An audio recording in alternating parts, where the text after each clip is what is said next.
Hello everyone, my name is Walter Carroll, and today I'm going to be discussing some issues with ethics in the media as it pertains to truth-telling. Something that led me up to this was our current president, President Donald Trump. Back in 2016 when he was getting elected, there was a phrase he would use commonly, a phrase that's still here today, the phrase fake news. And then his assistant, Kellyanne Conway, I believe she coined the term alternative facts. It made me start wondering, is there such thing as fake news? As a professional communicator, I am a public affairs mass communication specialist for the United States Army. I take that very personal, and it's very near and dear to me because I strive to put out the truth. I'm not allowed to do what's called editorializing and give my opinion on things. I have to give truthful news.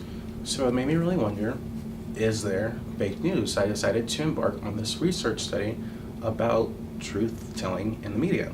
And I just want to share with you a tweet that came from a 2017 CNBC article, and sorry, I have a cold right now, so just please work with me, where President Trump tweeted, "There's great anger in our country caused in part by inaccurate and even fraudulent reporting of the news, the fake news. Media, the true enemy of the people, must stop the open and obvious hostility and report the news accurately and friendly." So, as you may or may not know, there are a lot of people who do not like the president. They don't like some of the ways he portrays himself. They don't like him because of his ideas, whatnot. That's fine. No one has to. But I started thinking maybe he brought up a good point. Maybe there are issues with our media when it pertains to truth-telling.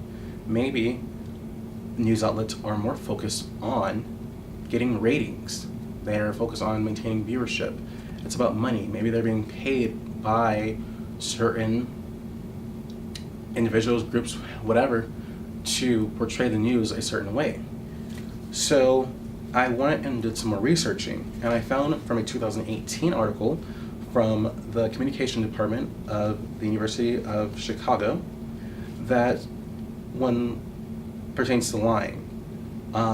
It discusses what's called paternalistic lies, which are made for the liar to determine if it's for the person they're lying to, if it's in their best interest for them to lie.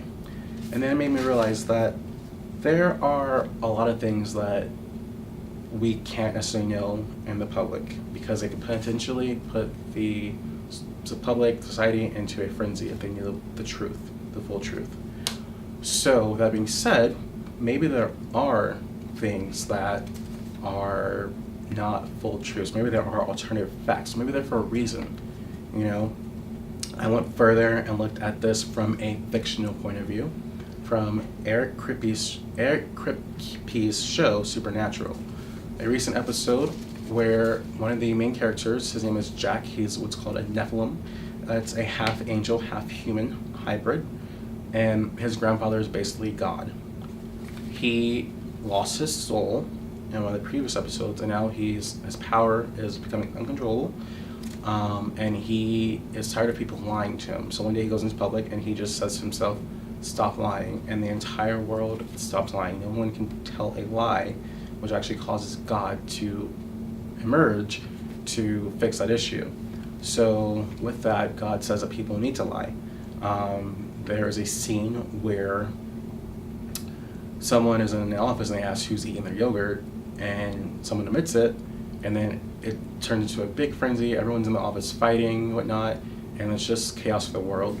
So it made me think that, maybe lying is something that happens. Maybe it is really for the betterment, but I don't think it's acceptable. I think it's a dilemma that we're facing where we have to wonder, can we truly trust the news media? And being part of the media, I want to say yes. I want to have full hope and credibility in the media because it's what I do. And Clifford Christian's Media Ethics and Moral Reasoning, it states, "The press's obligation to print the truth is standard practice of its rhetoric." I wholeheartedly believe in that. I do. As a communicator, I feel that it is my obligation to tell the truth, The truth may be ugly. It may not always be what someone wants to hear. People may not be able to handle it. But regardless, I feel that people are entitled to the truth. Now, with that being said, I want to challenge you to not always believe in anything that you see that first thing, because sometimes that first thing that's out there in the media, especially social media, such as Facebook, it's not always true, it's not always accurate, but people react to it. So my challenge to you is to not just accept anything you see, challenge that, go through and verify those resources, and continue to always strive for the truth from the media.